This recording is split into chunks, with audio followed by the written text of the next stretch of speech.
Il y a cette mauvaise habitude que nous avons presque tous, une mauvaise habitude alimentaire. Il s'agit du grignotage. Ce sont généralement des aliments industriels ne nécessitant aucune préparation comme des bonbons, des chocolats, des chips, etc. Si nous savons que cela est mauvais pour notre santé, le goût et l'envie nous font très vite disparaître cette idée de nos esprits. Les gros inconvénients de cette mauvaise habitude, comment éviter? Voici les invités conviés pour nous édifier.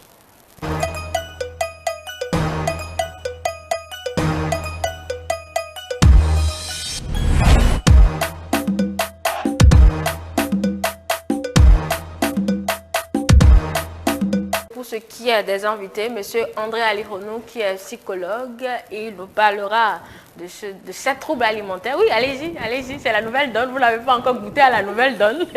Restez là. Et puis, Monsieur Serge Patrick Zivoido, qui lui est nutritionniste, il va donc aborder tous les aspects de la chose. C'est quoi le grignotage? Comment l'éviter? Les risques sur la santé, les maladies que cela induit, etc., etc. On va l'aborder également avec lui. Il sera avec nous tout de suite ou tout à l'heure. Voilà, le temps pour lui de s'installer. Allez, moi, je vais rejoindre André pour qu'on puisse faire ensemble le mot du jour pendant que M. Zivoido s'installera. À tout de suite. Bon, je vous avais presque oublié, hein, Nadège, mais heureusement que vous êtes là. J'annonçais le mot du jour sans dire qui allait le faire. Toutes mes excuses. Bonjour Nadège. Bonjour. Ça va? D'accord. Bonjour André. Bonjour. Ça va ce matin? Ça va. Nadège, on parle de quoi dans le mot du jour? On parlera de grignotage. Grignotage qui s'écrit chez R-I-G-N-O-T-A-G-E. C'est un nom masculin qui est une action de grignoter. Comme tu peux le constater, ça découle du verbe grignoter. Grignoter qui veut simplement dire manger en rongeant. Exemple, le hamster grignote. Manger très peu du bout des dents. Exemple, le soir, au lieu de dîner, elle grignote. Le synonyme de ce verbe est chipoter. Chipoter. Oui. D'accord. Il vous arrive de grignoter? Oui, très souvent. Ah, plus souvent? Oui. D'accord. C'est pour ça que vous êtes potelé. Bien sûr. Est-ce qu'on peut s'empêcher de grignoter? Ça, c'est la question qu'on va poser à Olivier Jalou, puisque c'est lui seul qui va le dire. Moi, il m'arrive de grignoter, hein, surtout quand je n'ai pas le temps de manger. Et bien là, bonjour, le grignotage. Tout ce qui passe sous ma main, eh bien, va dans la bouche. Pour que ça soit mangeable, c'est l'essentiel pour moi. Alors, André, Monsieur Zivoido n'est pas encore là. Peut-être qu'on va démarrer avec vous. Peut-être parler du grignotage compulsif, comme on le dit en psychologie. Pour vous, déjà, c'est quoi le grignotage? Déjà, bonjour aux téléspectateurs. Et bonjour plateau encore une fois. Sinon, comme elle a bien défini dans le mot du jour, le grignotage, c'est le fait, comme on le dit, de prendre des aliments tout faits, à portée de main, comme on le dit, des aliments industriels, sans avoir forcément faim. C'est pas non plus pour se rassasier. Et ça, ce sont des aliments qui n'apportent pas les éléments nutritifs comme il faut. On dit souvent même que c'est à moins de 25% d'apport nutritif. Mais ce n'est pas forcément que vous aviez faim, ce n'est pas non plus pour vous rassasier, mais vous aviez de façon régulière cette tendance d'aller piocher un chocolat, un biscuit pour manger. Voilà. D'accord, donc c'est ça le grignotage. Quand est-ce que ça devient une maladie, que vous soyez en psychologie?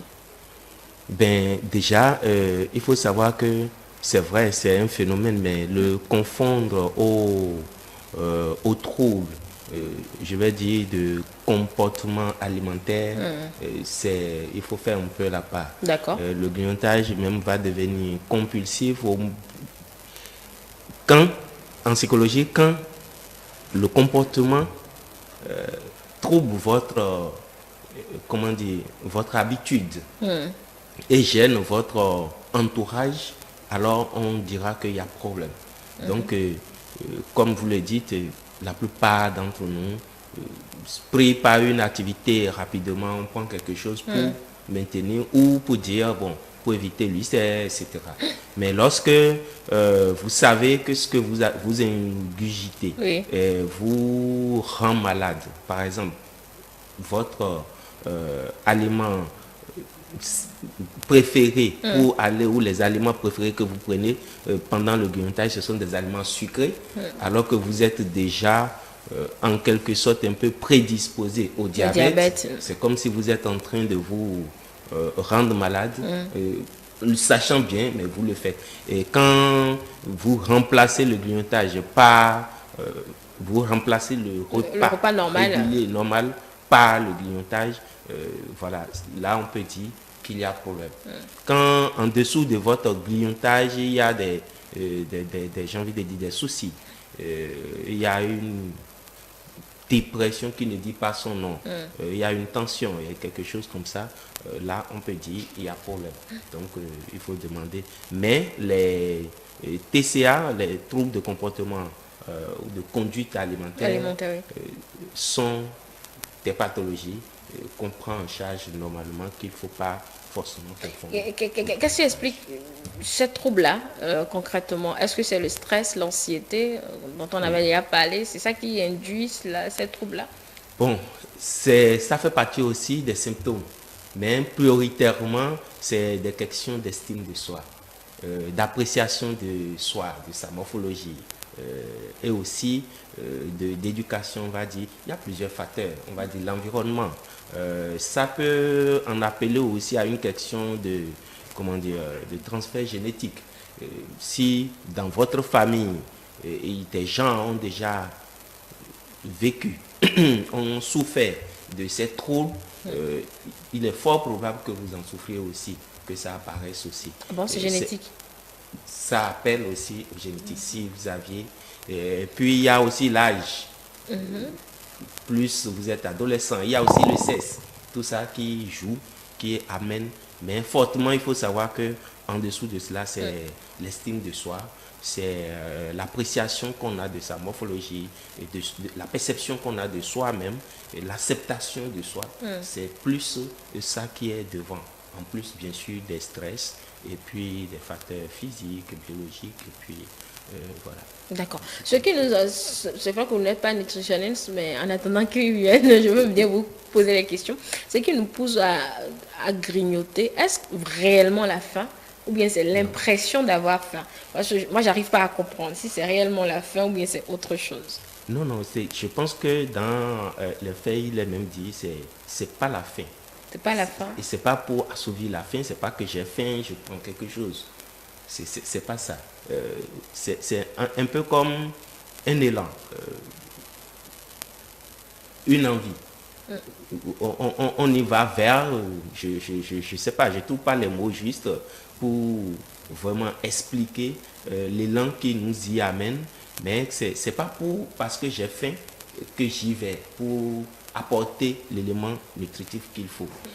Souvent, on a bien faim, mais on préfère grignoter rapidement au lieu de prendre le temps d'un repas équilibré. On préfère rapidement grignoter. Souvent on le dit, oui, ça peut être dans des circonstances. Les circonstances, je vais dire professionnelles, peuvent vous obliger parce que vous aviez un impératif. Vous aviez un délai à combler rapidement le temps d'un repas. Encore que quand ça devient régulier, là on va dire qu'il y a problème. Quand vous avez votre pause normale pour aller déjeuner, pour aller manger, que vous préférez rester devant l'écran, d'abord ne rien faire, mais à grignoter, là on va dire qu'il y a problème. Peut-être parce que la cantine n'est pas à côté. Non, et on peine à se lever. À côté. On peine à se lever pour... On peut aussi penser à un manque d'appétit ou le fait de ne pas savoir quoi manger concrètement. Oui, c'est... Si vous arrivez à démêler cela d'un souci psychologique, pour ne pas dire d'un stress, si vous arrivez à démêler cela d'une peur de la nourriture et tout ça, ok, on peut dire vous aviez analysé la situation, vous avez pris une décision. En ce moment, on ne va pas vous traiter de pathologie. Mais quand c'est parce que, voilà, je suis trop grosse, on me traite de... Je n'aime pas ma forme, j'ai envie de descendre, d'avoir une forme fine, et puis ça commence. Bon, là, Donc on ça, peut dire qu'il y a problème. ça vient à l'anorexie. Hein. Voilà, on peut dire Ça qu'il y a vient à problème. l'anorexie. L'anorexie, la boulimie, voilà.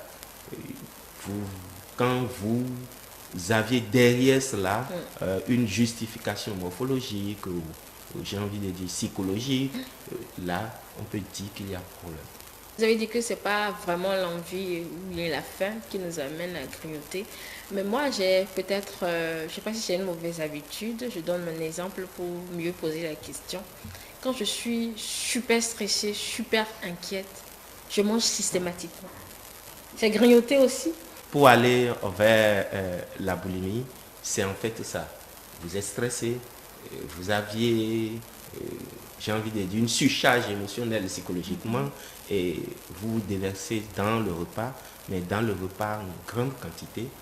Et ça aussi, ça se fait pendant, c'est pas que je l'ai fait une fois, mais si ça devient fréquent et que c'est votre, j'ai envie de dire, votre habitude, c'est votre réflexe, si je peux dire ça, dès que vous avez un souci, petit qu'il y a problème. Et là, dans ce cas, il faut que le repas soit en quantité, au point où vous-même vous dites, je ne peux pas manger ça devant les gens. Vous allez vous cacher pour le faire, mais vous allez le faire encore à un rythme pas normal, pas habituel. Manger rapidement, bon, ça, il y a souci. C'est pas le grignotage? Non, non, non, ça c'est pas le grignotage. Okay. Vous mangez correctement, vous prenez un repas, mais en quantité. D'accord. Alors, ma question qui en découlait, c'est de savoir pourquoi on a cette esprit. Ça guérit. Comment s'explique cette envie-là, en fait? Bon, la question est fortement psychologique. Hein. Oui, c'est justement votre domaine. Qu'est-ce qui vous a amené à aller vers le repas? Oui. Et comme on le dit, c'est pas forcément parce qu'on a faim, c'est pas forcément parce qu'on a envie de cela. On y va quand même pour... voilà. En fait, pour déstresser. Déstresser, quelque part, est-ce que ça vous déstresse? Parce que derrière cela, vous aviez vous-même le jugement que c'est pas normal ce que vous êtes en train de faire. Et encore, dans ces cas où on dit, l'un des caractères qui montre aussi que c'est un phénomène, j'ai pas envie de dire des mots qui vont faire peur aux gens, mais à prendre au sérieux, c'est que c'est pas tous les jours que ça va arriver. Ça peut arriver 1 ou 2 fois dans la semaine.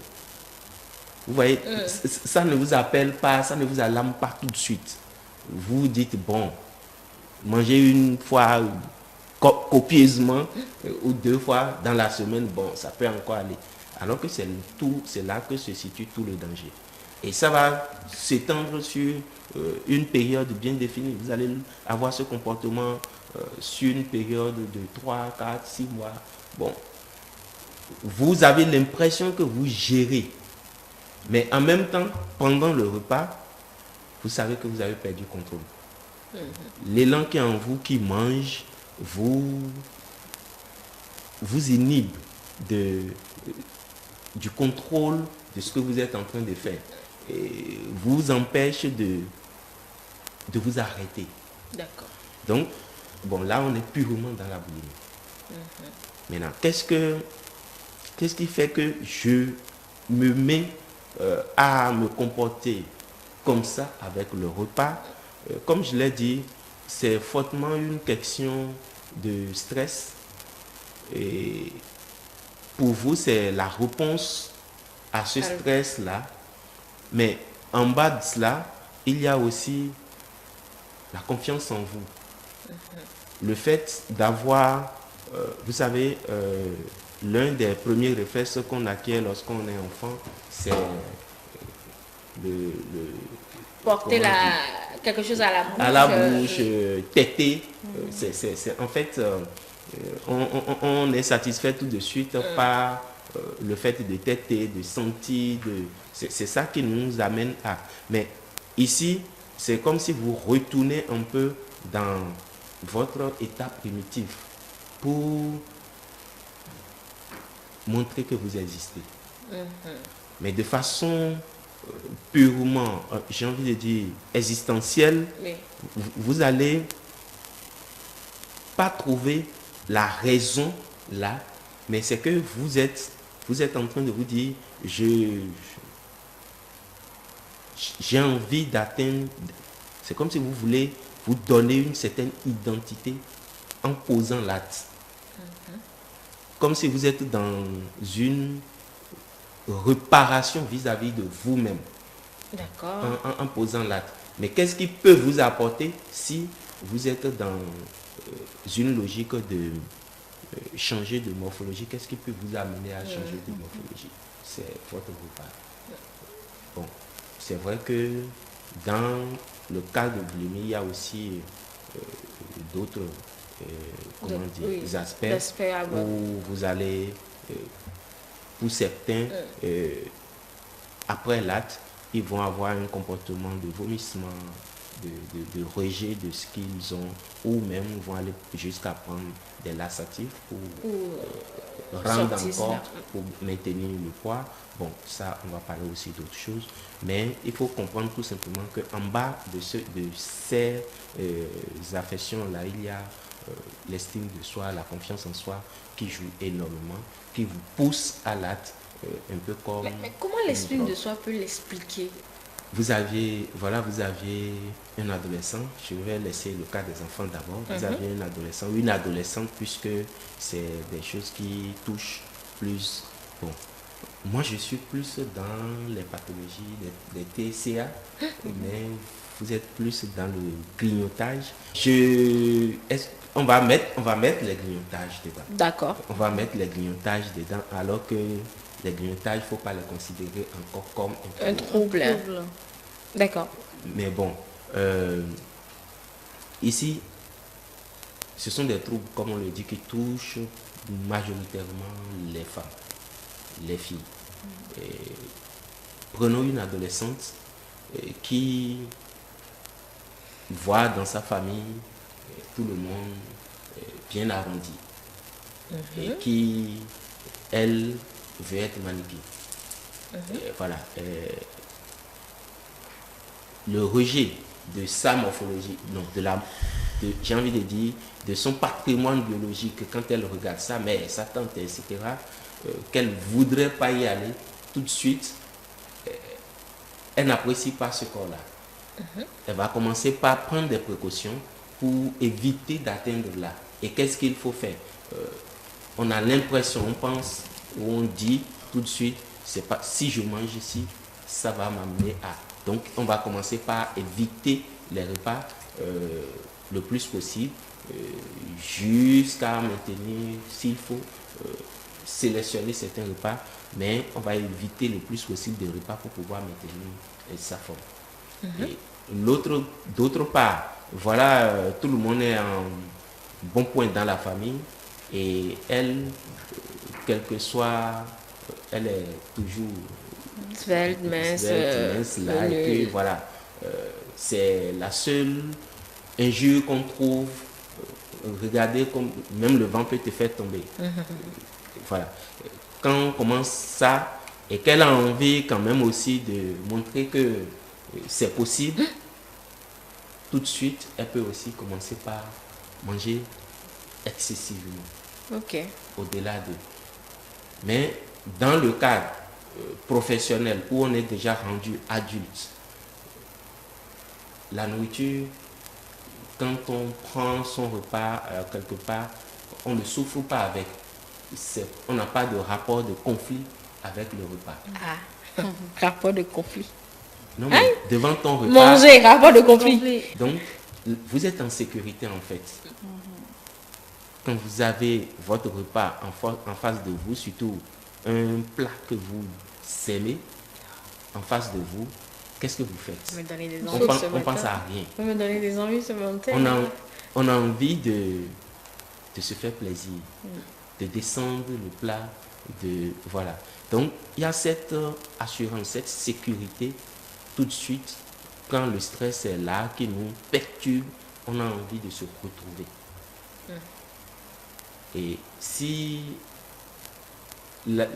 c'est plus accessible pour vous d'aller vers un repas copieux, je crois que rien ne nous arrête. J'ai les moyens de me le donner.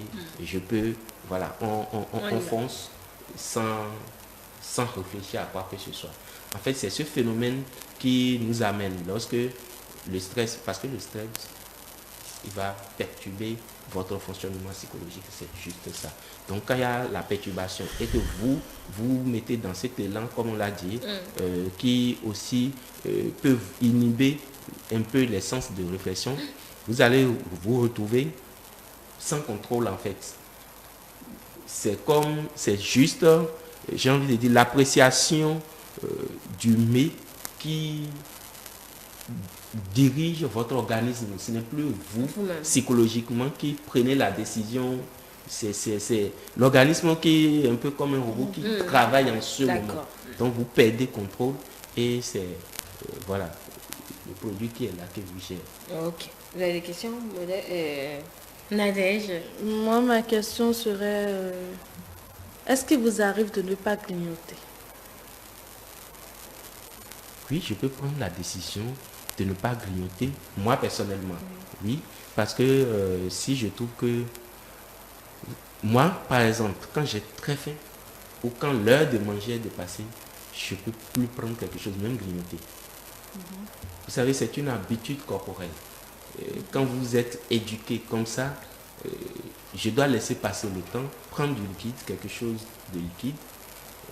Ça peut être de l'eau, ça peut être de la bouillie, avant de vraiment prendre quelque chose.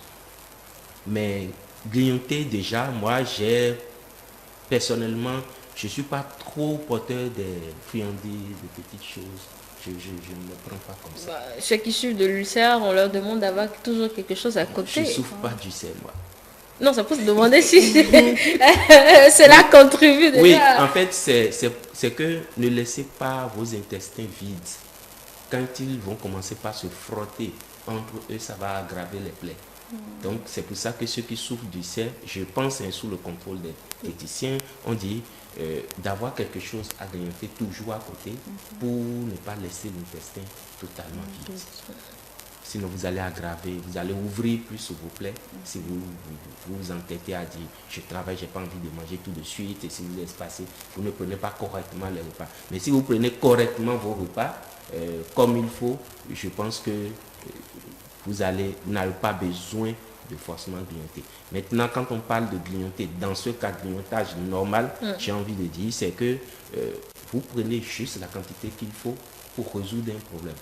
Ça ne devient pas un échappatoire pour vous. Ou voilà, le repas est bien là, l'heure est là, l'environnement le permet, mais vous préférez le chocolat, le biscuit.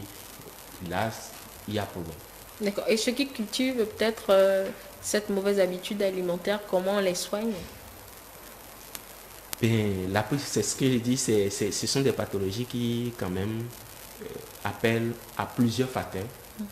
Il y a plusieurs facteurs qu'on doit réunir pour pouvoir diagnostiquer. Et de la même manière, il y a plusieurs spécialistes qui doivent être réunis pour pouvoir vous accompagner. Entre autres, il y a forcément le médecin généraliste qui va diagnostiquer, qui va quand même être un peu comme le métronome de votre accompagnement. C'est lui qui va diagnostiquer et dire quel spécialiste il vous faut. Vous aurez forcément besoin d'un psychologue, vous aurez forcément besoin, dans le cas où ça va être un peu plus grave, d'un psychiatre, vous aurez forcément besoin d'un diététicien, forcément. Et donc, ça peut appeler, selon la profondeur de la pathologie que vous présentez, le médecin généraliste peut appeler d'autres spécialistes. Mais on ne peut pas dire, vous allez voir le médecin généraliste et c'est réglé, c'est fini. Non, il va forcément se faire accompagner par plusieurs autres spécialistes pour vous accompagner. Le psychologue, lui, comme vous êtes psychologue, lui, il agit sur quoi concrètement? Il va agir sur les troubles de comportement, il va agir sur la perturbation psychologique avec des thérapies bien adaptées. Les plus efficaces, c'est les thérapies comportementales cognitives. qu'on va beaucoup plus appliquer. On peut aussi... On va développer. Thérapie comportementale cognitive. C'est-à-dire, voilà, comment est-ce que votre réflexion, votre état psychologique perturbe ou modifie votre comportement au quotidien, dans vos habitudes. Et donc, on va vous amener à vous retrouver, à restaurer votre équilibre comportemental pour que ça ne devienne plus pour vous-même un problème et que ça ne devienne pas non plus pour votre entourage un problème. Et donc, ça peut aussi appeler à la thérapie individuelle ou thérapie familiale, ça dépendra. Parce qu'on a dit, ce sont des affections qui sont multifactorielles. Si ça vient de l'environnement, de la famille, ou même, je vais dire, de vous-même, de votre éducation, de la société, on va quand même appeler certains acteurs autour pour vous accompagner. Et c'est la même chose pour le diététicien. Quand il va vous prendre, il va regarder aussi plusieurs facteurs pour quand même vous proposer quelque chose qui vous sied et qui va... Ici, il faut reconnaître tout simplement que l'accompagnement est orienté exclusivement vers l'individu. Et ça doit être adapté à l'individu, au sexe et à l'âge. D'accord. La question maintenant posée, comment éviter le grignotage, monsieur André Aléron? Si vous arrivez à le faire, comment moi je l'évite? Pour trouver le comment, on va aller connaître le pourquoi. Non, le pourquoi c'est clair, j'ai pas le temps. J'ai pas le temps de manger. Et pourquoi je laisse le temps. Quand moi je suis devant mon ordinateur, je dois finir ce que je fais avant de me lever. Si je ne mange pas avant de quitter. Parce que j'ai pas envie de me lever, d'aller manger et de revenir. Faut pas reprendre la même réponse deux fois. Pourquoi tu n'as pas envie de te lever, d'aller manger, de revenir? Ah ben, parce que j'ai autre chose à faire. Pour ne pas laisser le travail en instance. Pourquoi tu ne dois pas laisser le travail? Non, mais on va pas en finir. Mais c'est pas à tes heures de pause et tu as faim. Si ce n'est pas à tes heures de pause et tu as faim, tu ne peux pas te lever et aller chercher à manger et revenir. Là, vous êtes enfermé. Comme elle a dit, on ne va pas en finir parce que je vais toujours au 5 pourquoi. Oui. Non, comprenez, moi, je n'ai pas l'habitude du petit déjeuner déjà. Ça, c'est mon gros problème. Je n'arrive pas à prendre un petit déjeuner. Non, ça devient problème si ça vous dérange. Parce que vous voyez, il y a des gens, quand ils prennent petit déjeuner, par habitude, il va dire, il est amorphe tout au long de la journée. Il a sommeil tout de suite, il n'est pas productif. Donc, il attend le déjeuner. Et au déjeuner, il met son maximum. Pour ne pas dire, mais ce qu'il faut. Et il équilibre au dîner. Mais entre-temps, il a à faire son goûter. Ça, c'est son rythme. Peut-être si le diététicien vient, il va nous dire si c'est bon, c'est pas bon. Mais pour ce que j'essaie, quand vous adaptez, vous éduquez votre organisme de façon... Parce que tout vient de la tête. Quand vous adaptez, vous éduquez votre organisme, l'organisme vous suit et vous respecte. Donc, pour quelqu'un qui est comme ça, ne lui demandez pas, parce que moi je prends forcément le petit déjeuner, sinon ma journée est fichue, que lui aussi il prenne. Non. Donc, ça deviendra problème si vous-même vous dites, je n'y arrive pas, pourtant ça me dérange. Si pendant que vous êtes là, vous êtes devant votre ordinateur, il y a du boulot, oui, vous sentez la pression, vous vous privez, psychologiquement on se prépare. Le boulot qui est là, je ne peux pas finir avant le déjeuner. Je vais finir vers 15 heures. Donc, déjà psychologiquement, je repousse mon déjeuner vers 15 heures. Si vous ne faites pas ce travail préparatoire avant de commencer, et quand vous commencez, la faim vient vous sonner pour dire, ou l'organisme vous dit, je ne peux plus tenir.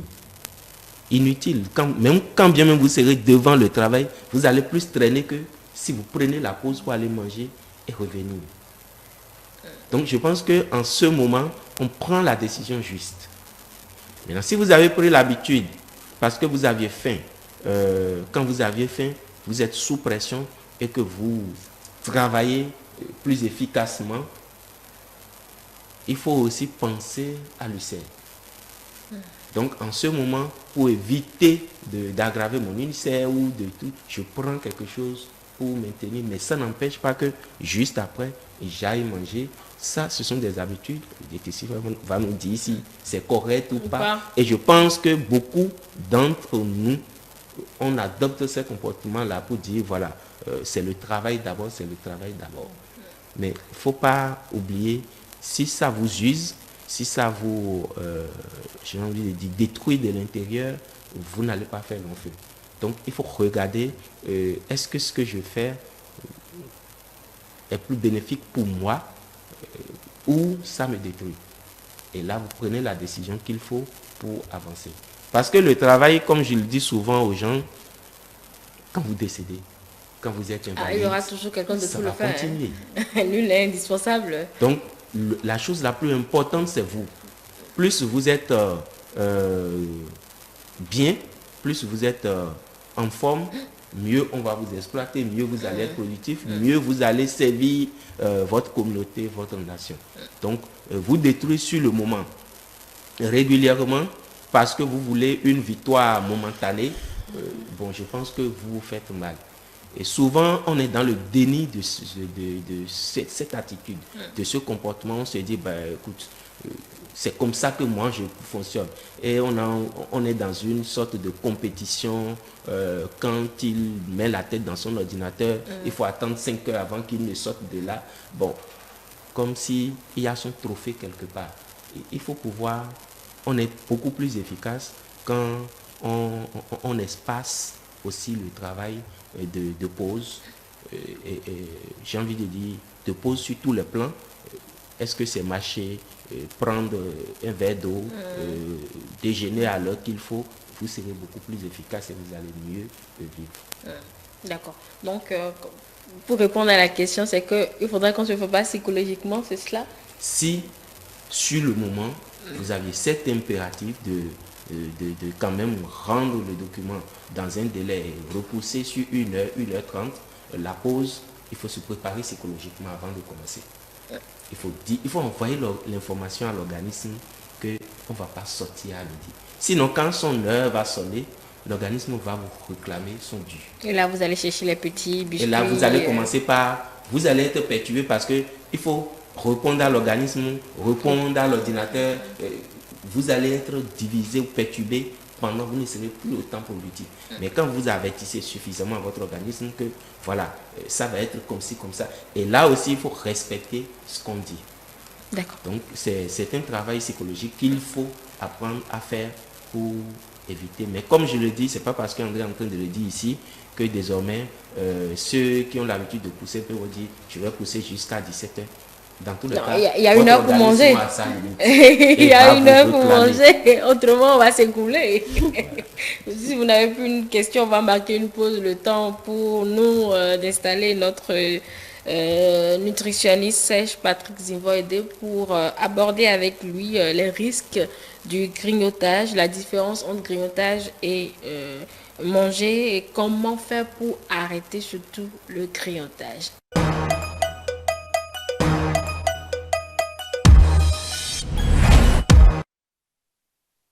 Voilà, il nous a rejoint et il est confortablement installé. Bonjour, monsieur Patrick Zinvoedo. Bonjour, madame. Vous êtes nutrition, diététicien, c'est cela?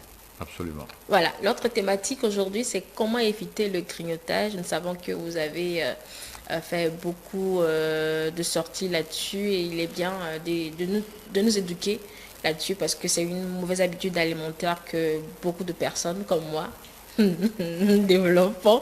Donc nous voulons avoir solution à la préoccupation. Déjà, vous, comment vous définissez le grignotage? C'est vrai qu'on a démarré avec le psychologue en votre absence, mais bon, c'est vous. Oui, le grignotage, vous savez que c'est une forme de manger en dérivation. C'est manger sans limite. Exemple pratique, je suis affairé à produire un dossier et en même temps je prends du café avec acajou et après 15 minutes je prends du chewing-gum, après 20 minutes je prends du tapioca, bouillie de tapioca, après 10 minutes ou bien 30 minutes je prends encore du pâté. Là, tout ça c'est du grignotage? C'est du grignotage parce que On grignote. Tu grignotes. Ça veut dire que tu n'as pas pris un temps spécial pour manger. Tu manges tout juste pour satisfaire le besoin de la faim. Mais là, tu intoxiques comme ça le tube digestif, sans le savoir. Donc, le grignotage, c'est en quelque sorte de manger en dérivation, manger ce qu'on veut à la portée, rapidement, et satisfaire l'organisme et continuer. Mais l'organisme n'est pas satisfait. D'accord. Est-ce que c'est toujours un besoin de réponse à la faim? Non, non, pas de réponse à la faim. Ça peut être une habitude. Et, par exemple, tu vois le psychologue en train de prendre du achomo, il dit donne-moi un peu. Oui, ça là, c'est vite fait. Voilà, c'est vite fait. C'est très vite fait. Après 1 heure de temps, tu vois ton mari, il prend de l'avocat avec de l'oignon. Tu dis, ah, achetez-moi du pain, on va manger ensemble. Oui. Et vous mangez encore ensemble. Donc tout ça, ça n'a pas besoin d'être fait avant de le faire. Mais c'est des repas quand même. Oui, c'est des repas, mais l'organisme prend ça autrement. Il prend ça autrement, il dit, bon, ok, je prends ça comme une accumulation. Mais qui a dit à l'organisme que c'est ça? C'est la question que je vais poser. Comme l'acte normal des repas. Ah, c'est ça. Ouais. Ah, d'accord. C'est tout comme si c'est lui qui me dirige, alors que c'est moi qui le dirige, lui. Alors, d'accord, oui, je note déjà ça. Maintenant, quelles sont peut-être les raisons? Est-ce qu'il y a des raisons particulières? Si ce n'est pas la faim, est-ce qu'il y a des raisons particulières qui peuvent expliquer cela? Bon, il y a aussi peut-être manque de certaines vitamines qui font ça. Et je prends par exemple la vitamine, l'acide aminé tryptophane. C'est un acide aminé de sommeil. C'est un acide aminé en même temps qui vous donne l'appétit, qui vous donne envie de manger tout ce que vous voyez. Donc quand c'est de trop, ça peut provoquer ça. Oui, de même, si tu es quelqu'un, tu ne maîtrises pas ton organisme et tu aimes manger toujours ce que tu vois, ça peut provoquer ça aussi. Donc, il y a ce qu'on appelle, nous les deux, on appelle ce qu'on appelle l'inconscience gastronomique. L'inconscience gastronomique, c'est-à-dire l'individu, il ne s'en rend pas compte de son organisme et il s'expose, comme vous l'avez dit tout à l'heure, c'est moi qui commande le corps et non le corps me commande. Donc, c'est à vous d'être vigilant et commander votre corps pour vous créer un concept de carré et rester dans cette ligne pour ne pas avoir des problèmes de santé. D'accord. Si grignoter n'est pas manger, quelle est la différence entre grignoter et manger, monsieur? Alors, manger, c'est retrouver un plat équilibré qui regroupe les protéines, les glucides, les lipides et aussi comment on appelle, les zinc, les magnésium, les micronutriments, ce que l'on appelle la chrononutrition. Donc, la chrononutrition, c'est bien manger, c'est-à-dire manger un repas équilibré. Mais le grignoter, c'est manger sans objectif. C'est-à-dire, tu es là pour manger, que ce soit sucré, salé, acide, piquant, tu es dans les saveurs comme tu veux. Et là, c'est pas manger. Parce que manger, d'abord, il faut s'asseoir à table, avoir une disposition d'assises. Forcément, bien sûr. Je ne mange pas debout. Hein. Bien sûr, il ne faut pas rester comme ça à table. Il faut rester tout droit comme ça. Il faut rester tout droit comme ça. Tu es devant l'assiette. Et d'abord, c'est une assiette. Et après, on ajoute les aliments. Ça devient un plat. Donc, tu as d'abord les fruits. Après les fruits, tu as le résistant. Après le résistant, maintenant, tu as le thé. Le thé, c'est pour digérer. Maintenant, dans le résistant, il faut que les 4 éléments se regroupent. Les 5 saveurs plutôt. Acide, sucré, salé, amer, fermenté. Quand ces 5 se retrouvent, maintenant, il y a les fibres. Les fibres, maintenant, c'est les fruits et légumes. Et je prends par exemple en entrée, et tu prends de la salade avec un peu d'avocat, un peu de concombre, et avec un jus de fruits pressé ou bien à un faible taux d'indice glycémique élevé. Et là, je suppose, tu prends du chap-chap ou bien tu prends du baobab, du poudre de baobab à chaud avant de prendre la salade à l'avocat avec un peu de concombre. Et maintenant, le résistant qui suit, là, c'est soit le riz en petites portions, parce que le riz, c'est riche en glucides, tu as besoin à peine 50 grammes de glucides par jour et tu prends, vous voyez comment nous on consomme le riz matin, midi, soir et l'autre jour encore, le jour d'après. Bon, on va dire ça aux Sénégalais. Bon, s'ils n'en meurent pas, s'ils n'en meurent pas. Ils ont les conséquences, hein, parce que quand tu prends 20 Sénégalais, il y a au moins 15 qui sont diabétiques. Ah bon? Oui, parce que leur alimentation de base, sauce d'arachide, le riz, pommes de terre frites. Alors, le riz, c'est quelle qualité de riz? Pommes de terre frites, c'est riche en glucides. Alors, donc, quand tout ça se regroupe et ça se répète, ça veut dire que tu manges mal. C'est pourquoi je parle de la chrononutrition. La chrononutrition, c'est l'équilibre. Tu équilibres ce que tu manges en portions raisonnables. Là, tu n'auras aucun problème parce que tu fournis à l'organisme ce dont il a besoin. C'est comme si tu as une moto, un véhicule et tu n'arrives pas à faire la vidange et spontanément, tu constates qu'il y a un déséquilibre. Et là, tu as des problèmes.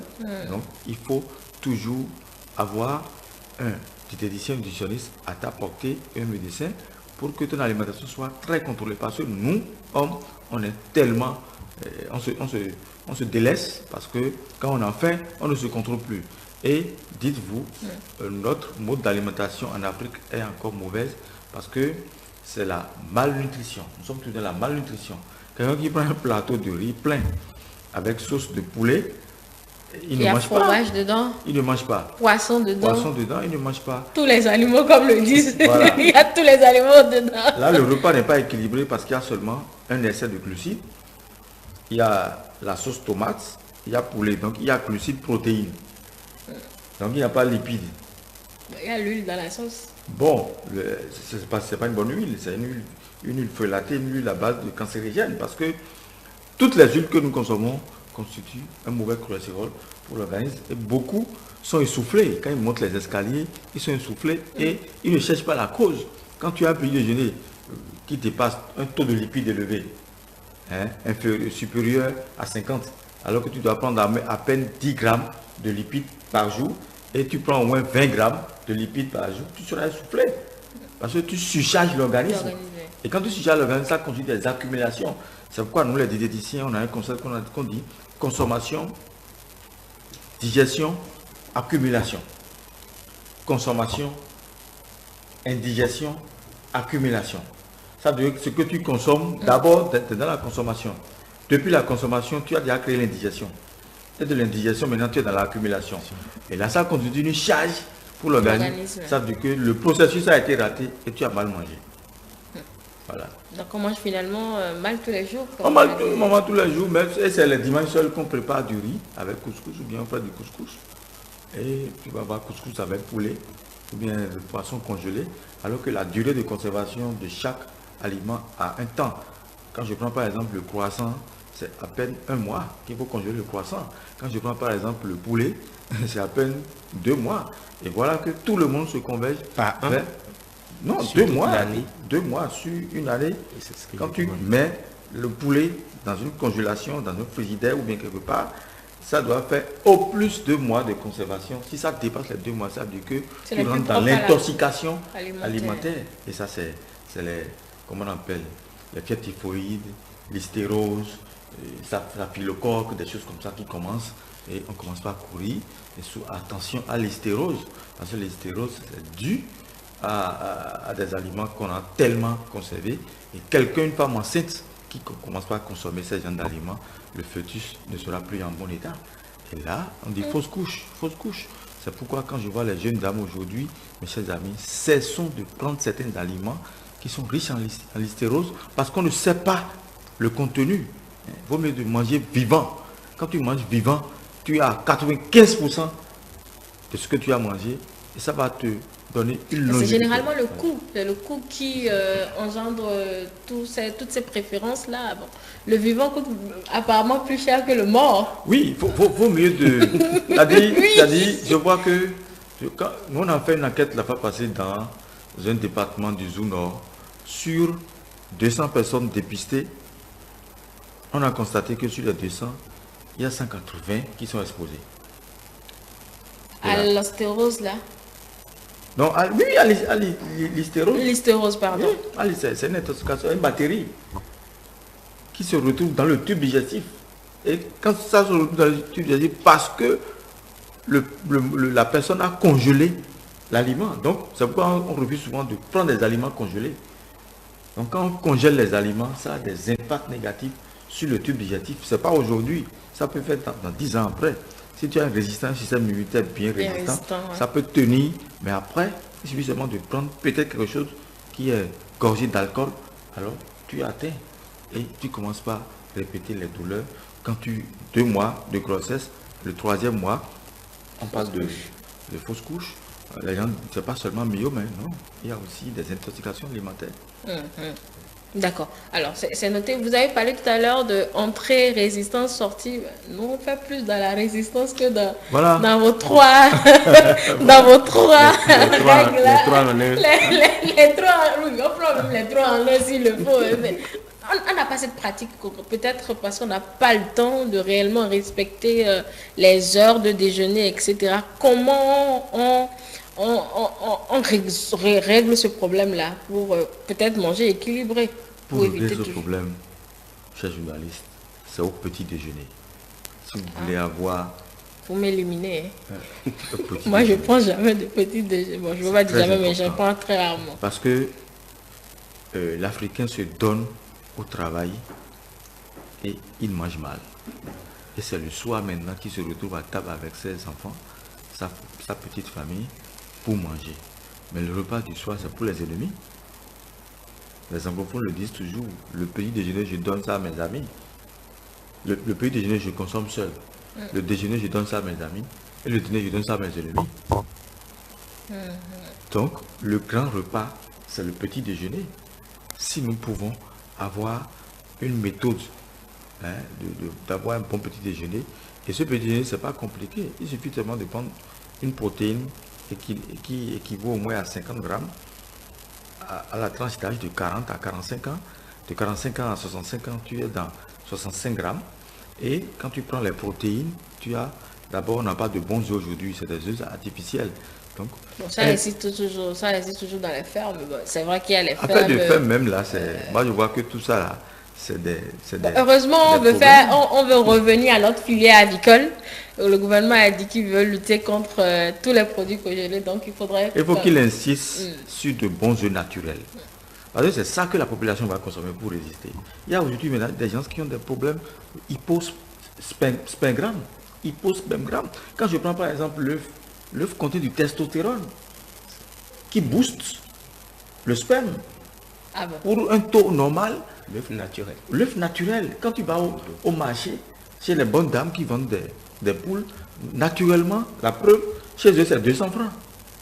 Mais ce qu'on prend usuellement, simplement, oui, ce qu'on prend simplement là, c'est 75 francs. Mais le Bénin pense plus à ce qui est moins cher, mais il croit que ce qui est moins cher lui fera du bien. Non, il faut prendre ce qui est de qualité pour que tu aies une durée de vie importante. Quand tu enregistres, vas-y voir un gynécologue, le cas de hypospermogramme qu'on enregistre par jour, mais c'est trop. Pourquoi c'est comme ça? Parce qu'il y a une sous-alimentation, il y a le stress, il y a aussi l'âge. Parce que plus tu grandis, plus tu vieillis, les hormones partent. Donc il faut les renouveler par ce que tu manges. Donc il y a tous ces aspects-là qu'il faut revoir et nourrir, donner à la population de bons aliments et les orienter vers les bonnes parties pour qu'ils achètent. Moi, je préfère que nos bonnes dames du marché nous produisent de bons œufs que d'aller prendre des œufs, on dit des œufs de ferme. Mais quand vous faites la comparaison, moi j'étais avec mes étudiants, j'ai acheté l'œuf de ferme, j'ai acheté l'œuf du marché, j'ai dit, allez, concassez, faites l'expérience. Quel œuf est le plus jaune, plus jaune que l'autre? Ils ont dit que c'est ceux du marché. Oui, alors que c'est dans ça qu'on a fait l'expérience. On a pris un monsieur qui est dans l'hypospermgrammie pendant un temps donné. On a pris 5 œufs en une semaine. On a battu l'œuf, on a mis quelques éléments dedans. Quand il a pris, il n'est pas dit faire le test. Il a un taux normal. Il a un taux normal à cause du taux du testostérone. Parce que la poule, il prend du maïs, il prend les grains entiers. Donc là, le jaune d'œuf est concentré. Et rapidement, il a retrouvé. Alors qu'on a déjà proposé d'autres formes qui vont coûter 7 millions, 3 millions pour aller faire un enfant. Et aujourd'hui, maintenant, il a retrouvé sa santé. Donc, il faut une originalité de base. Et pour ça là, c'est pas seulement le gouvernement, hein, c'est nous-mêmes. Hein. Le gouvernement a déjà fait tout. C'est à nous de prendre conscience de ce qu'on mange. Le gouvernement ne peut pas venir dans ton foyer pour dire non, change ton aliment. Non, il n'a pas ce temps-là. C'est à toi de... Oui, quand il rase tout ce qui est congelé du territoire, là, on sait qu'on est obligé de Très consommer bien. le local. Tu as compris. Et je pense que cette politique était nécessaire pour nous amener, nous tous, à cette vie saine ou cette hygiène alimentaire plus ou moins saine. Alors, Monsieur Zivo-Edé, on va parler maintenant des risques du grignotage. Vous avez commencé par évoquer peut-être les risques de la mauvaise alimentation. Mais comme notre thème, c'est sur le grignotage, quels sont les risques concrètement de cette mauvaise habitude alimentaire que nous avons, manger entre les repas? Les risques, il y a d'abord l'intoxication alimentaire, il y a l'obésité, il y a l'indigestion, il y a la constipation, il y a la fermentation. Alors, la constipation, je vais te donner un exemple. Tu t'es levé le matin, tu n'as rien mangé jusqu'à 9 heures et tu trouves le psychologue qui t'amène du atchomo. Ou bien toi-même, tu viens avec au boulot. Tu viens, voilà. Atchomo, c'est la farine blanche, c'est l'œuf, c'est l'huile. Oui. C'est du sucre. Donc, oui. Maintenant, depuis le matin, tu n'as rien mangé et tu commences à consommer ça. C'est pâteux. Ça, c'est une source de constipation. D'accord. Ça bloque la digestion. Ça bloque le fonctionnement. Et c'est stable là. Et pire encore, au lieu de prendre de l'eau, tu as pris de la bière, parce que c'est dans le frigidaire, tu as ouvert, tu prends. La bière, c'est du gaz. C'est la fermentation. Donc là, ça peut créer une constipation et tu as toujours le ventre ballonné. Un. Deuxième chose, ça peut te donner du poids. Tu peux avoir du poids au niveau de tour de hanche. Et ça, c'est chez les femmes, ça. Tour de hanche, tu peux avoir ça. Et tu vas sentir que quand tu tiens debout pendant 15 minutes, tu as des maux de hanche. Tu as des douleurs au niveau de la hanche. Ça veut dire que les graisses viscérales s'installent. Au niveau du pancréas, du foie, au niveau du rein, tout est bloqué là. Parce que c'est le grignotage. Tu as fait ça le lundi, le mardi, le mercredi. La même chose. Et le soir, couché maintenant, tu prends un bloc ou bien comme pour dormir.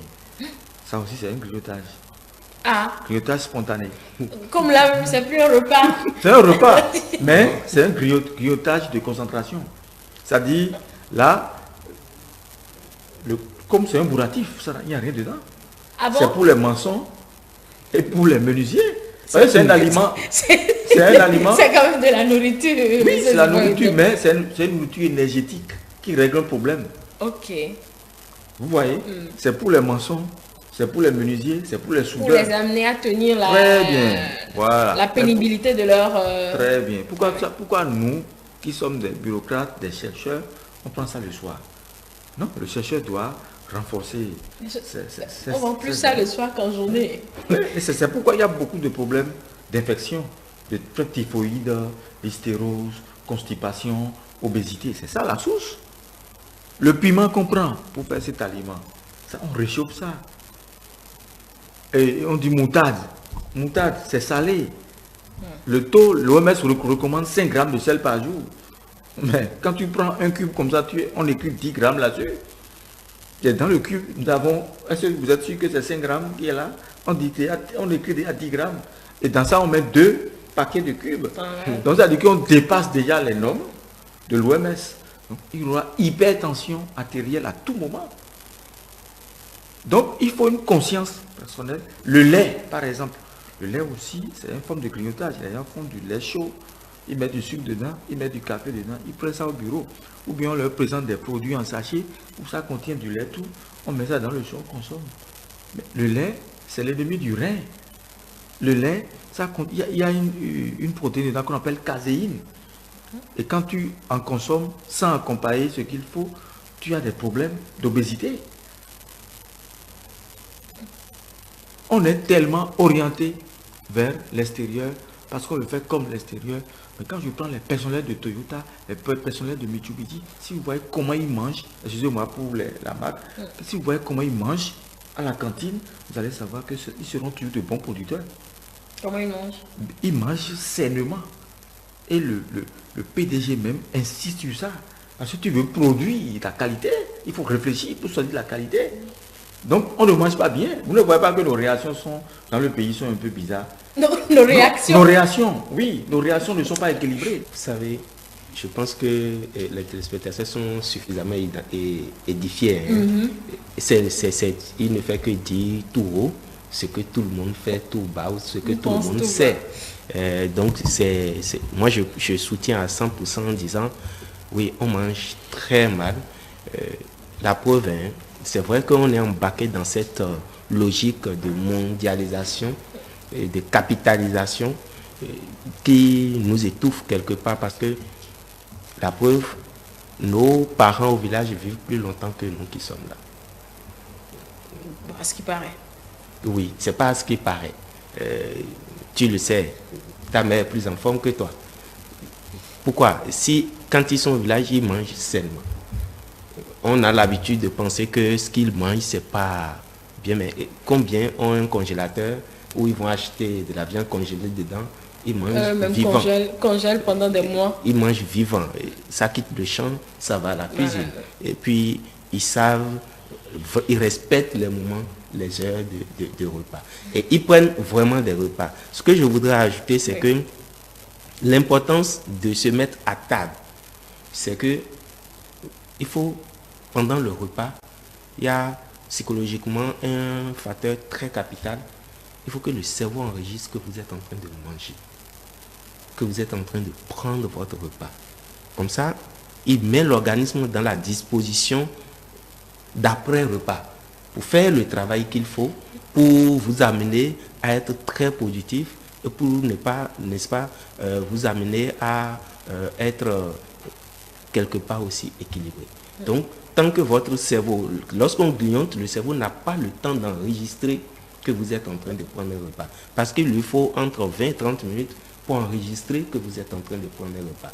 Pour alerter l'organisme que ça va, la quantité reçue est saturée, c'est bon, tu es rassasié. Mais lorsque vous grignotez, vous ne laissez pas au cerveau le temps de faire ce travail-là. Du coup, vous n'êtes pas en train de prendre un repas. Je pense que c'est important. Et bonjour l'obésité, bonjour le diabète, disiez-vous tout à l'heure. Pour le diabète, comment cela s'explique? Donc le diabète, ce n'est plus les sucres en réalité que nous consommons. Non, même les fruits. Alors, quelqu'un qui prend après la pâte du soir, parce que c'est notre culture culinaire, qui prend la mangue, il sera diabétique. Parce qu'il y a des fruits. Encore que nous sommes en période de mangue. Non, c'est les fibres. Ben, tout est cette nuit. Le Béninois ne peut jamais prendre une seule mangue pour aller dormir, non? Il peut prendre 10. Mangue? Bien sûr. Oui, et la nuit. Les gens l'aiment autant? Bien sûr. 10 mangues? Bien sûr. J'ai géré un cas comme ça avant-hier. Il est à l'hôpital. C'est un jeune de 45 ans. Tous les soirs, il est de Poulet-Camin. Il dit que non, la pâte que c'est lié à leur culture, que toi tu ne comprends rien. Il m'a même insulté, c'est un cousin. Il dit, ce que tu fais là, ta glycémie va monter. Et après 2 mois, il m'appelle à 2h du matin pour dire, vraiment, tu m'insultes beaucoup. Hein. Je sens des douleurs, je sens des palpitations. Il dit, va aller faire le test de glycémie à jeun. Il dit, où est-ce qu'on fait ça? Il dit, va à l'hôpital de zone. Tu vas là-bas, tu dis que tu veux faire la glycémie. Mais écoutez, déjà à 6h, à l'hôpital, il m'appelle, il dit, vraiment, je suis à 5, comment il va faire? Oh, oui. 5 hein? Bien sûr. Le taux, c'est... 0, quelques. Alors, donc celui-là, maintenant, quand tu lui fais l'hémoglobine cliquée, ce serait pire, parce que la norme, c'est entre 4 et 6. Mais il serait peut-être à 10, à 11. Donc ça dit que c'est dans les tissus déjà. C'est dans les cellules déjà. C'est dans les membranes. Donc, là, actuellement, maintenant, il est sous insuline. Parce que avec 5. Bien, le médecin a le droit, le spécialiste diabétologue a le droit de lui placer l'insuline pour réduire le taux de la glycémie. Et maintenant, quand il finit, il vient voir un diététicien qui va lui enlever le sucre des cellules, pas des techniques diète, pour qu'il se retrouve. Sinon, la même chose reprenne. Et ton fils, il est devenu diabétique. Hein, parce qu'il a brûlé les étapes. Mais vous avez pris le cas de la mangue, c'est le sucre contenu dans la mangue qui cause cela. Oui. Quand même, la mangue est un fruit. C'est un fruit, c'est du fructose. Mais ce fructose est transformé en glucose parce qu'il y a excès de fructose fructose. qui devient glucose. C'est comme si tu prends directement 10 morceaux de sucre blanc. C'est ce que ça représente. Le fruit, c'est en petite quantité. Et on ne prend jamais la mangue le soir. Non, la mangue se prend le matin parce que ça contient de la vitamine C. La vitamine C, on en a besoin dans la matinée pour démarrer avoir la de journée. l'énergie. Voilà. Maintenant, tu prends ça le soir et tu es constipé sur le lit, tu ne dors pas. Malgré que tu es dans la climatisation, tu tournes sur le lit et c'est à 2 h du matin que tu commences à tu dormir. tombes, le Ça veut sommeil. dire que tu ne connais pas ton corps. Et il y a certains fruits qu'il faut éviter le soir. Ananas, mangue, pastèque, papaye, kiwi. Même les fruits rouges aussi. Bien sûr, tout ça c'est sucré. Ils ont un index glycémique très élevé. On dirait que, Si vous avez un ami diabétologue, on dirait dites-lui que de l'émission là, Voilà. C'est pour ça que j'aime pas les diététiciens ici. Parce que là, là tout de suite. c'est comme s'ils t'empêchent de toutes tes bonnes Non, vous habitudes. pouvez prendre ça le matin. Non, moi généralement, je prends les fruits rouges pour pouvoir évacuer ce qui a été consommé dans la journée. Je préfère que tu prennes ça le matin et tu manges, tu vas évacuer le lendemain. Là, c'est plus sûr. Mais quand tu prends ça le soir, certes, tu vas évacuer le matin, mais l'index glycémique est là. Il te guette. C'est un mal qui ne répond pas. Hein. C'est quand le taux est de trop que Dieu te pardonne que tu vas sentir les douleurs. Sinon, tu es en crise. Et quand on te fait le bilan, et si tu as la chance, tu tombes sur un bon médecin qui a un réflexe très élevé, il va te demander certains bilans. Rapidement, quand il le fait, il constate que, parce que tout médecin n'a pas le réflexe qu'il faut. Il peut lui dire, il peut lui dire, bon non, je n'ai pas lu, des choses comme ça, on te prescrit des médicaments. Mais le mal est là. Donc toi-même, tu dois écouter ton corps, savoir les symptômes. Donc, après le diabète, il y a l'obésité. L'obésité, ça, c'est un problème mondial. Et l'obésité aujourd'hui, il faut faire attention. Parce que l'obésité, diabète, le rein est détruit. Après, c'est fini. Quand ces deux se présentent permanemment, le rein est détruit. C'est les neurologues, ça. Quand si jamais le neurologue constate que le diabète est permanent, et l'hypertension est permanente, alors là, tu seras dialysé. Et quand tu es dialysé, qui a provoqué, c'est toi-même. Parce que tu n'as pas été docile avec ton organisme. Parce que tu ne respectes pas les portions. D'autres disent, si je mange ça, je peux mourir. Et donc, beaucoup, et c'est des expressions qu'on prononce sans savoir que ça retourne vers nous-mêmes. Donc, il faut qu'on commence par connaître certains aliments et être rigoureux sur ça. Et quand on est rigoureux sur ça, parce que à 40 ans, il faut commencer par commander son corps, comme vous l'avez dit tout à l'heure. Il faut c'est pourquoi j'ai écrit beaucoup de documents. Et tous mes documents, les titres commencent toujours par commander son corps. Parce que l'être humain ne commande pas son corps. On suit l'autre. On suit les Occidentaux. Ils ont fini avec ça déjà. Ils ont compris que c'est pas bon. Non, ils ont compris. C'est maintenant que nous on a repris ça ici. Et quand tu vas dans les supermarchés de haute gamme au Bénin ici, tu vois des autorités qui trimballent, tu vois le panier, ce qu'ils ont acheté, tu te poses la question pour dire, mais à cet âge, c'est ce que toi tu prends? Bon, pas forcément, lui, il a des enfants, Non. peut-être. Quand tu vas acheter les produits, on ne lit même pas les ingrédients. On ne lit rien, on achète parce qu'on nous a dit d'acheter. Non. Moi, je connais un fruit, par exemple, qui booste le testostérone. Et quand tu vas au supermarché, c'est les Libanais, les Indiens seuls qui ramassent tout. Tu ne verras jamais un Africain là. Tu ne verras jamais Béninois. Est-ce qu'on a la connaissance? Il faudrait savoir avant de prioriser. Si on ne sait pas, comment on va prioriser cela? C'est quoi le fruit déjà? Vous pouvez nous passer le mot. Ça l'a bien dit. En fait, c'est un fruit rare comme ça qu'on ne le trouve pas. Mais peut-être si quelqu'un en a besoin, il n'a qu'à te contacter. Et moi, je l'envoie vers vous. Oui. C'est une démarche stratégique. Qui peut vous en vouloir pour ça concrètement? Personne. Oui, vous pouvez continuer. Oui, donc il faut faire attention à ces deux mots-là. Il faut lutter contre le diabète et l'hypertension. Et l'hypertension, c'est toujours, ça peut venir à tout moment. Ça, le stress, alimentation trop salée. Il y a des gens qui sont abonnés au jambon, aux saucisses. Tu vois encore des gens aujourd'hui dans leur sandwich, on voit le jambon. Malgré qu'on met ça sur la langue, c'est très salé. Oui, c'est salé. C'est salé, c'est gras.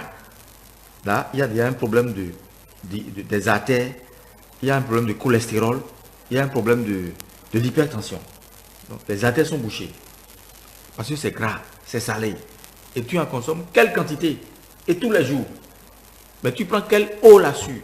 Tu prends quel fruit là-dessus pour atténuer? Tu fais quel type de marche? Quel type d'activité physique? Il y a tout ça là. qui se regroupent.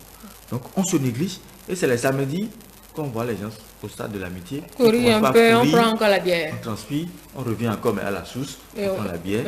et Le poids est toujours stable. On dit mais j'ai tout fait, le poids est stable. Non, si tu prends du blé, le poids ne serait pas instable. Tu prends du blé, tu prends du jambon, tu prends des boissons sucrées à base de soda. Tout ça, c'est les limites du foie. Et c'est tout ça là qui amène le problème. Il y a l'obésité, il y a le diabète, il y a aussi le taux de l'hormone testostérone qui commence à diminuer. Alors qu'on a besoin de ça à tout moment. C'est pourquoi je rejoins le psychologue tout à l'heure qui parlait du village.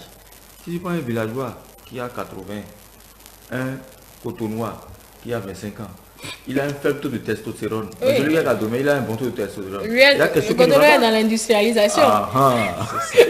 Le villageois, lui, est dans sa précarité, tout heureux. Tout heureux que nous autres qui sommes il peut ici dans la produire ville. 1000 enfants. Non-stop. Non-stop. C'est une source C'est parce inépuisable. qu'il mange bien. Alors, il y a les personnes qui souffrent du cerf à qui on conseille souvent, M. Zivoyedo, d'avoir de quoi grignoter. Est-ce que ce grignotage-là est nuit également ou bien il est accepté? Accepter s'il s'agit de légumes. Légumes. Je prends par exemple le concombre, carottes, les graines oléagineuses, acajou, arachide, noix d'amande. Ça, il peut être dans ce schéma-là pour grignoter. Je suis d'accord. Vous avez dit que c'est pâteux. Oui, c'est pâteux, mais ça lui apporte de l'acide gras insaturé, bon pour le cœur. Dans le cas des ulcéreux, c'est ça, de ceux qui souffrent de l'ulcère exclusivement. Bien sûr. L'ulcère, il suffit seulement qu'il fasse un peu de pâte d'arachide ou bien un peu du néré, le fruit néré là, il fait ça bouillir avec un peu de chocolat. Ah, ça se consomme? Je pensais qu'on faisait juste la belle avec. Non, ça se consomme en thé. Ok. Oui, et tu prends ça avec un peu d'acajou, c'est fini. D'abord même, tu n'auras plus le temps de grignoter parce que tu as créé un concept de nutrition au gastro, à l'intestin, et il trouve ces nutriments, il commence à travailler, il te libère et tu as l'énergie pour travailler. Vous allez voir que il y a certaines choses qu'on mange, on se dit on n'est pas rassasié. C'est-à-dire c'est dépourvu de vitamines, il n'y a rien dedans. Mais quand il y a de vitamines, l'organisme s'en charge et il fait une coupe faim. Et ça te permet de travailler, de résister. C'est ça qu'on appelle la vitamine B. La vitamine B, c'est l'aliment de concentration. Et quand tu en prends, on a ce problème-là aussi, c'est ça. C'est pourquoi il y a tellement de problèmes de neurologie dans le pays. Si l'individu ne connaît plus, il va directement à la pharmacie prendre la vitamine B. Mais il ne mange pas en vitamine B. Donc il y a un déficit, parce qu'il y a une carence et déficit. Quand la carence, c'est que tu peux régler. Déficit, ça veut dire que c'est fini. Tu es cuit. Donc, tu reprends à zéro. Donc, tu dois reprendre ton alimentation pendant 6 mois, 1 an, pour restaurer ce système. Et là, il te faut un diète qui va te coacher suite à un bilan qui demande. Et quand il voit le déséquilibre, il dit, bon, on va corriger ces éléments-là. Et rapidement, il met les aliments qu'il faut, avec les médicaments qu'il faut, et tu as un résultat convaincant. Donc, là, quand tu prends le grignotage en légumes, en graines oléagineux, à cajou par exemple, il est vrai que ce n'est pas bon pour certains groupes sanguins. Quand je prends par exemple le B et le O, ils ne doivent pas trop consommer. Le groupe sanguin O. Oh, lequel? Positif ou négatif? Mais Les quel que deux. soit le O. Quel que soit le O. Ok. Ils ne doivent pas trop consommer. Ah, Parce que chez eux, ça raison. constitue un mauvais cholestérol quand ils en consomment de trop.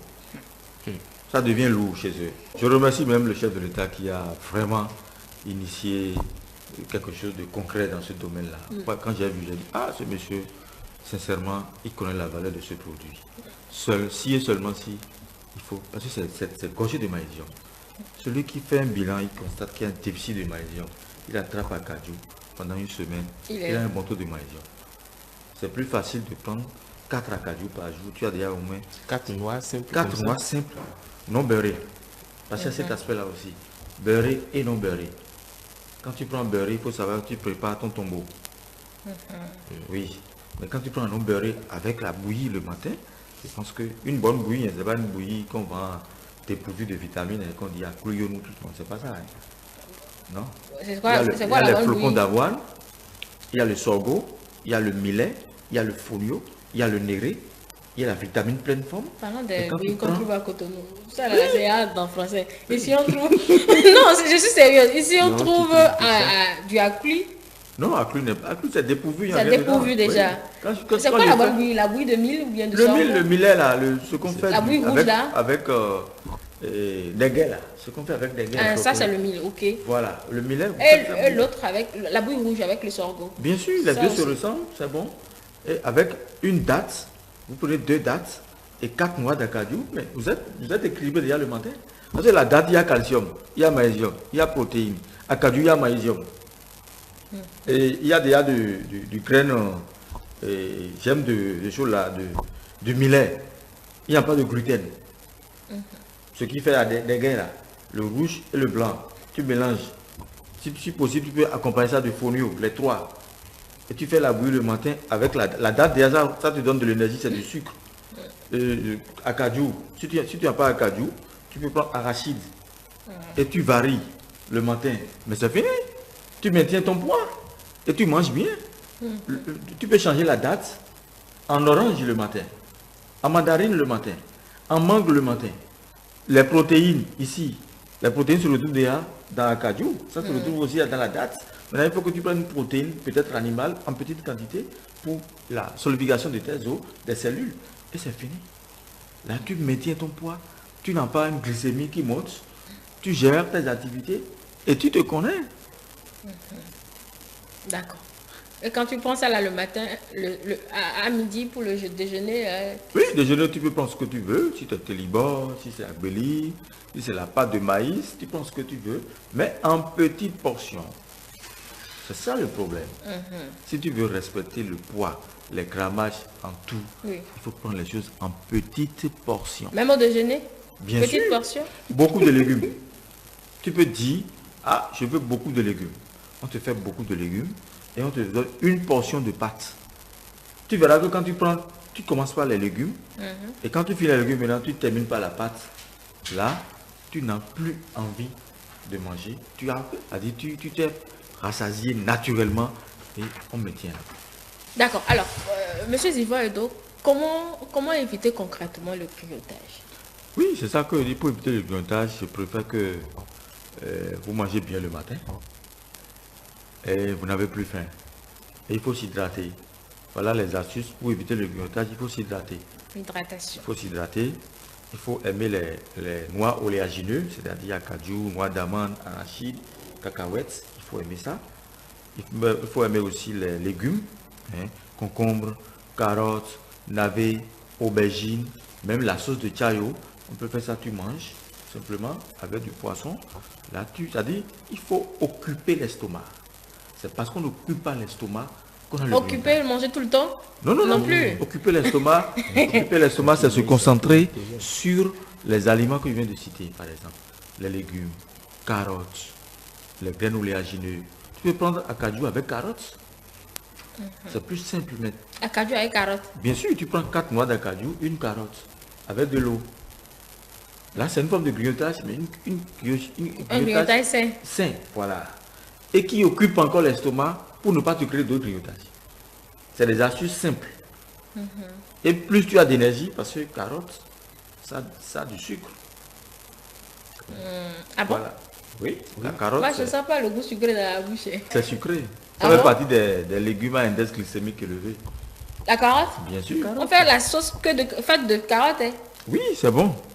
Au lieu de mettre la tomate, tu peux mettre la carotte. C'est très bon. Parce que la tomate est acide. Ah, c'est mieux que sucre. C'est mieux que sucre. Oui, mais... Là, l'organisme contrôle ça. Ok. Les carottes, l'organisme contrôle. Il dit, bon oui, il m'a apporté deux carottes, ce qui équivaut au moins à 10 grammes de glucides.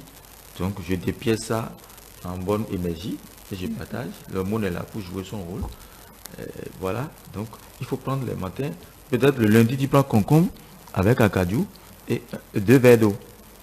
Le mardi, tu prends acajou avec carottes, 2 verres d'eau. Le mercredi, tu prends dattes avec acajou, 2 verres d'eau.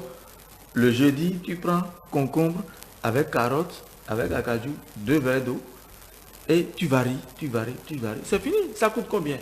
Il faut le comportement, l'hygiène. Et il faut croire en soi, à sa santé. Parce que tu es appelé à répondre dans ta famille pour ton pays. Donc il faut bien manger pour résister. Voilà.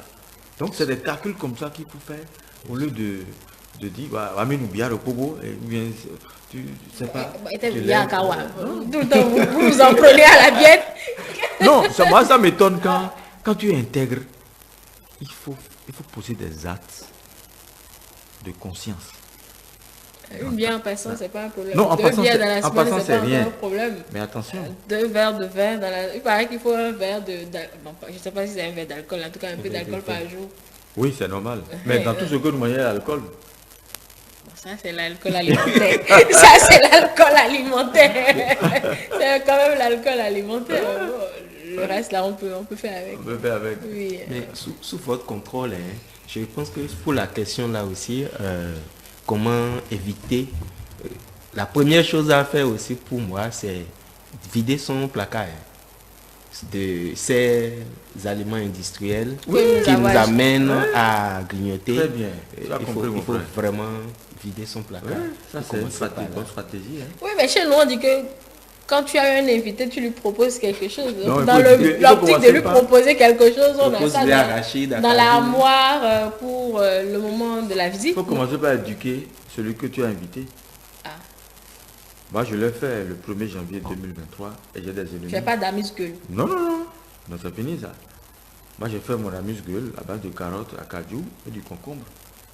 Hein? J'ai mis un peu de date, j'ai coupé la date dedans. Si tu consommes. Dans l'assiette? Bien sûr, j'ai coupé ça finement. Et c'est propre. Et c'est propre. Et la personne, quand elle a dit, il dit, mais comment? Mais c'est bon. Mais ça m'apporte l'appétit. Mais là, comment tu veux manger du glucide et tu prends atchomon avec sucre, lait en même temps, c'est huileux et tu commences la lignée directement avec les gras. Mais tu es cuit. Donc, vidons nos placards. Les vendeuses d'Atchomo vont non, les vendeuses d'Atchomo ne sont pas d'accord avec lui. Les enfants sont là pour manger. Ils ont le temps. Mais nous, il faut faire qu'on fasse attention. Parce que quand la fête s'amène, tout le monde fait Atchomo. Des fois maintenant, ils font ça fourré et il n'y a plus d'huile, mais il y a trop de sucre. Le sucre blanc, c'est un danger. Il y a l'aspartame dedans. L'aspartame est plus sucrant 200 fois que le sucre. Et c'est ça qui nous tue aujourd'hui. C'est ça. Toute boisson a de l'aspartame. Hein. Toute boisson. Oui. Même celle. Surtout les sucrés. Même le vin de palme. Laisse mon frère. Notre attend. Attends, si c'est attends, je suis d'accord. Là, c'est bio, naturel. Mais sous l'effet de la chaleur, ça s'oxyde. C'est pourquoi nos aînés mettent ça souvent dans la calebasse, ils ferment. Donc, sous l'effet de la chaleur, les gens mettent ça au frais. Ils amènent ça le jour de manifestation pour dire c'est attends. Il n'y a plus rien dedans. Hein. Quand on met ça au frais. Ça s'oxyde déjà, ça subit une température. Certes, quand tu consommes, tu seras un peu saoulé. Parce que ça saoule. Oui, il y a de l'alcool dedans. Oui, ça fait monter la dopamine. C'est une substance qui fait. Je pense que le psychologue connaît ça. Voilà. Donc, donc il faut faire attention. On peut faire bien du grignotage avec conscience. Voilà les principes vider. Donc en réalité, le grignotage, je ne veux pas dire n'est pas mauvais, mais ça dépend du type du grignotage. Voilà. Si tu peux faire des grignotages qui vont te rendre obèse. Tu veux des grignotages qui vont te rendre poids normal. Et c'est ça les légumes. Parce que le mot existe. Tout est bon. Mais il y a le bon et le mauvais. En toute chose, il y a le mauvais et le bon. Développe plus le bon et atténue le mauvais. Parce que le mauvais aussi, il y a quelque chose à t'apporter. En partie. Donc tu cherches les deux. D'où un homme debout, c'est qualité, vice, défaut, vertu. Donc il faut coordonner tout ça et les gérer. Et là, je pense que tu es au centre et tu es en forme. Et pour le bon, vous avez donné l'exemple de la carotte et du acajou, de concombre, etc. pour pouvoir faire un grignotage sain. Voilà. Donc, mais acajou, de ton part, il y a des gens qui vident une bouteille d'acajou sur place. Ça, il faut faire attention. Ça, j'en sais quelque chose. Voilà, il faut faire attention à cause du cholestérol. Qui est dedans. C'est pas bon. Parce que quand il y a de trop, on est essoufflé. Certes, tu auras un taux de magnésium très élevé, ça va directement dans le rein. C'est pas bon. Taux de potassium élevé directement dans le rein. Est-ce que tu t'es hydraté comme il le faut par jour, 1,5 litre d'eau dans le rein? Donc, plus tu prends une bouteille d'acajou, il faut savoir que tu dois prendre 2 litres d'eau pour éliminer rapidement. Sinon, quand tu restes... Il faut forcément de l'eau là-dessus. Mais non, quand c'est de trop. Quand c'est de trop. Parce que pourquoi je précisais 2 bouteilles d'eau. Oui, tout à l'heure, voilà, justement, Voilà, quand vous voilà. donnez l'exemple, vous disiez 2 verres, 2 voilà. verres, 2 verres. Il faut forcément de l'eau dessus pour Toujours. pouvoir éliminer. Voilà, parce que c'est l'eau qui va apporter au sang le dispatching, le foie et le foie. Parce que c'est le foie qui stocke tout. Il stocke le magnésium, il dit bon, j'amène ça vers le cœur, j'amène ça vers le rein, j'amène ça, et lui joue le rôle. Parce que c'est lui qui est le directeur général de l'organisme, le foie. Donc quand tu prends tous ces nutriments-là, il est content, il fait le dispatching et tu t'hydrates. Quand tu t'hydrates, alors tu rends léger ce que tu as consommé. Déjà, le concombre, c'est un légume à eau. Carotte, Oui. c'est un légume à eau. Plus 2 litres d'eau, tu as atteint déjà au moins 1 litre d'eau par jour. Donc, tu as réglé beaucoup de problèmes sans le savoir. Et tu te métis encore, tu n'as pas de ventre. Tu es énergétique, tu réfléchis bien et tu as le teint normal. Ah, ça agit aussi sur le thé. Bien sûr, surtout le concombre. De tout ce qu'on a dit, M. Zivoido, André Alerono, peut-on s'en abstenir de grignoter? Peut-on s'abstenir de grignoter? De tout ce qu'on a dit là. Oui, on peut s'abstenir de grignoter, mais en se misant plus sur le grignotage bio, Bio. le grignotage naturel. Et il suffit seulement de tracer un plan. Hein. Lundi, mardi, tu changes, tu varies, et c'est tout. Maintenant, il ne faut pas le faire et croyant que je dois faire le matin, et quand tu trouves Nyonga, ou bien Konkada, ou bien, je ne sais pas, Achomon, ou bien Popcorn, ou bien, je ne sais pas, du poisson, du poulet. Non. Quand tu fais ça, c'est pas. Tu peux faire ça peut-être par moment. Il ne faut pas que ça soit régulier. Quand ça se répète, ça dit que tu as atténué le bon grignotage que tu avais fait. Et ça rentre dans les troubles de comportement alimentaire dont Voilà. vous avez parlé tout à l'heure, André Alerono. Est-ce que vous avez tout misé, M. Zivoido, sur le matin? Je ne sais pas si c'est fait à dessein. Le soir, c'est mauvais, c'est ça?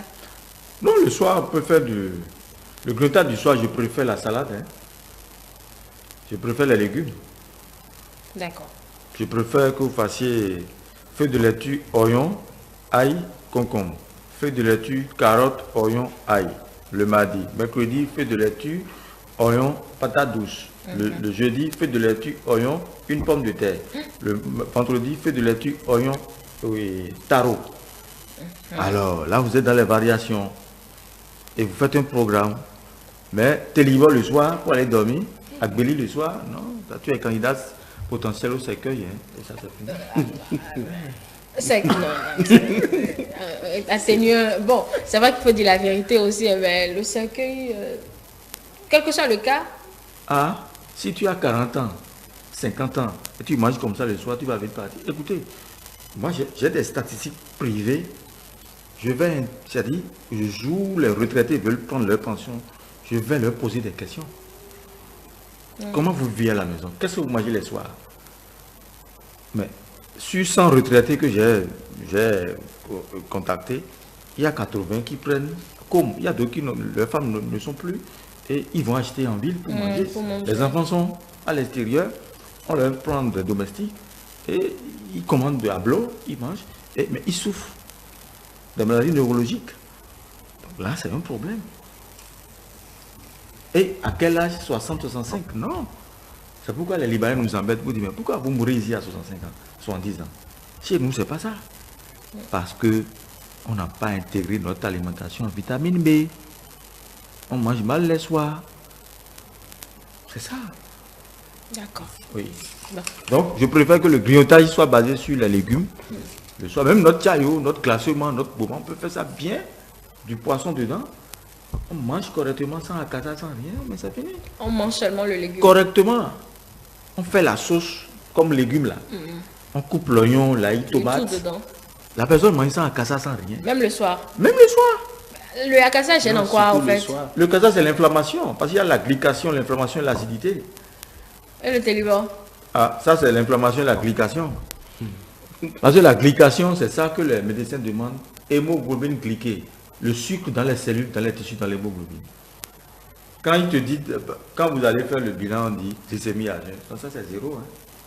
Ah, ça, Un vrai médecin c'est spécialiste qui te demande, je veux de fait me présenter moi l'hémoglobine glycée. C'est dans ça qu'il va voir pour dire, bon, ce monsieur, on peut l'opérer ou bien on peut lui faire telle opération, on peut lui donner des conseils. Il y a aussi la glycémie PP, post-pondérale. Quand tu finis de manger, ça va monter comment? Ok. C'est pour voir la ténacité du pancréas. Donc tout ça, c'est des choses qu'il faut, c'est l'alimentation. Quand tu contrôles l'alimentation, je peux déjà au départ, consommation, digestion et accumulation, non, consommation, indigestion, accumulation. Consommation, digestion, élimination. Ok.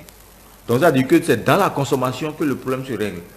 C'est ce que tu donnes au corps qui te redonne. Bien sûr. La preuve, quand tu prends un bleu ce soir, maintenant tu vas demain faire glycémie à jeun, ça va monter. Le taux va monter, ça c'est clair. Tu prends un bleu à 22 heures et tu vas faire glycémie à jeun à 7 heures. Tu verras 2, bien 1,50, ça c'est clair. Parce que le sucre n'a pas été éliminé, c'est encore là. Tu n'as pas fait un effort. D'accord. Oui. Merci beaucoup, monsieur Zivoedo. Oui, André. Non, c'est ce que moi j'allais juste dire pour répondre à ta question de faut-il s'en passer? Oui, peut-on s'en abstenir? Peut-on s'en abstenir? Moi j'ai envie de dire on doit s'abstenir à la lumière de tout ce que M. Patrick vient de dire. On doit s'abstenir du grignotage industriel. Ça, si quelqu'un le faisait à la lumière de cette émission, doit immédiatement arrêter. Parce que tout est dit dans tous les mots, avec toutes les expressions possibles pour montrer que on court à notre... C'est mauvais, on va à notre propre bête. Donc il faut vraiment s'arrêter et apprendre à mieux manger pour mieux vivre et vivre plus longtemps. C'est l'objectif, hein.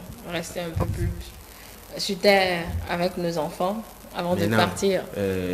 On dit aussi en psychologie, on peut faire l'option du suicide en disant je préfère y aller, manger quelque chose pour mourir plutôt que... Non, c'est toujours bien de savoir. Hein. C'est vrai que ça fait mal. Ça fait mal, mais bon, c'est toujours mieux de savoir. Là, au moins, vous n'allez pas mourir faute de connaissances. Oui, mais il y a aussi une chose, c'est que, vous voyez, souvent, on oriente mal notre cerveau pour mal interpréter. Parce que M. Patrick a cité beaucoup d'aliments qu'on a l'habitude d'avoir à moins de coût et à porter. Tout de suite, on se braque contre toute la vérité qui est dans tout ce qu'il est en train de dire. En oubliant qu'à côté, il y a beaucoup d'autres aliments qui vont nous être bénéfiques. Donc, on va se focaliser sur les interdits. Comme il a interdit déjà, ça fait un blocage. Il faut faire un dépassement, aller vers qu'est-ce que je peux trouver pour remplacer, qui va être bénéfique pour moi.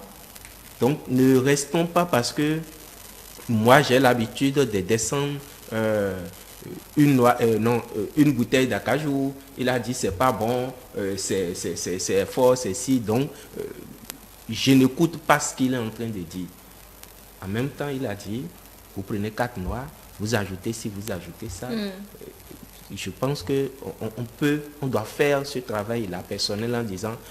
Ne pas voir l'interdit. Ne pas voir l'interdit, aller chercher les substituts qui vont être utiles pour soi. Ça, il faut vraiment faire ce travail. Pas parce qu'on a dit ne mange plus la pâte le soir. On dit ne mange plus la pâte le soir parce que ça va être pour toi bénéfique. Moi qui suis ici, j'aime pas trop la pâte maïs. Quand on me donne une petite portion, je n'arrive pas à la terminer. Mais la cassa, tout le monde me connaît. La cassa moyo, je peux manger ça 24 heures sur 24 heures. Ça passe pour moi, c'est parce que j'ai toujours eu cette logique que la cassa, je digère ça mieux. C'est léger, ça passe plus vite et puis je mets beaucoup d'eau dessus. Mais à la lumière de ce que je viens d'entendre, je me dis, je vais faire aussi attention. Je ne dis pas, je vais arrêter tout de suite, mais je vais faire attention. Donc, l'acajou, par exemple, bon, ça là, je mange mon acajou. Moi, j'ai compris ce qu'il a dit. Quand je prends l'acajou, je mange rarement dans la journée. C'est comme si je suis déjà totalement plein. Mais là, je ne fais pas 4 noix. Bon, Il faut que... Vous faites partie de la gamme qui finit la bouteille. Non, pas la bouteille, mais au moins la demi. En tout cas, quand je prends une bouteille, 3 jours, 4 jours, c'est trop déjà. Je fonce moi, j'évite dedans. d'en acheter Mais la bouteille. Je prends pour 200. Là, je suis sûre de ne pas en abuser. Sinon, moi, je risque de finir donc, la bouteille. voilà, mais en même temps, moi, ça m'édifie parce que je regarde, je dis, bon, voilà, on dit la carotte, j'aime bien. Donc, il faut que je continue ça.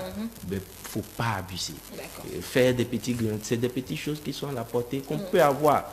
Maintenant, il faut éviter aussi, je pense que Yves va le dire si c'est bon ou non, mais tous ces produits, il faut faire attention qu'il y ait moins de, comment vous dites, OGM dedans. Les produits de jardin avec, j'ai envie de dire, mini-industrialisation, c'est comme si vous êtes toujours en train de vous intoxiquer. Donc, il y a des acadios OGM? Bien sûr. Il faut faire attention.